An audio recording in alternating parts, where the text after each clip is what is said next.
Un chrétien peut-il prier la Vierge Marie? Et est-ce qu'elle a eu d'autres enfants à part le Christ? Où est-elle passée? Où est son corps? Voilà des questions que se posent les chrétiens et qui sont abordées dans ce livre, Marie, Ève Nouvelle, du Père Ménas, que je vais vous présenter aujourd'hui. Bonjour tout le monde, c'est Joël de la paroisse orthodoxe francophone de Chambézy, à Genève. Aujourd'hui, je vais vous parler de ce livre parce qu'en fait, il y a un lien aussi avec le Père Ménas, qui est son auteur, et la paroisse.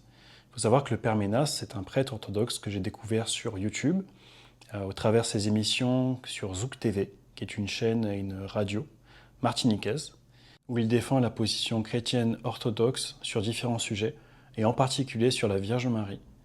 Il a fait de nombreuses émissions à ce sujet-là. Ensuite, il a publié ce livre.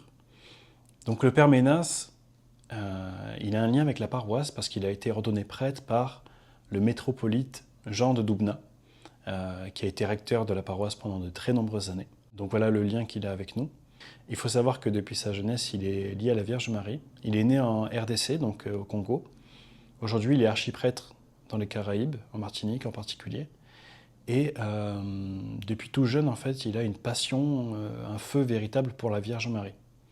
Et moi, ça m'a beaucoup plu, justement, d'avoir un regard de quelqu'un qui était catholique à l'origine, qui est rentré dans l'orthodoxie et qui a gardé cette même ferveur pour la Vierge Marie. Et qui a encore plus creusé le sujet, donc au niveau des pères de l'Église et aussi du texte biblique, pour voilà, écrire ce livre qui résume la plupart des questions et des réponses du coup que se sont posées les gens depuis des siècles et des siècles sur la Vierge Marie. Au cœur de ce livre, le Père Ménas fait un parallèle entre la Vierge Marie et puis Ève. Il faut savoir que Ève, par sa désobéissance, a coupé sa relation avec le Seigneur. Et Marie vient guérir cette relation-là. Ça s'est passé lorsqu'elle a dit oui, au moment de l'Annonciation. Son oui, c'est un oui de liberté. Ce n'est pas suite à un ordre. C'est un oui du cœur.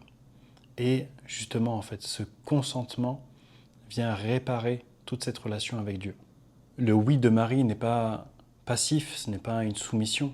C'est un oui issu d'une liberté.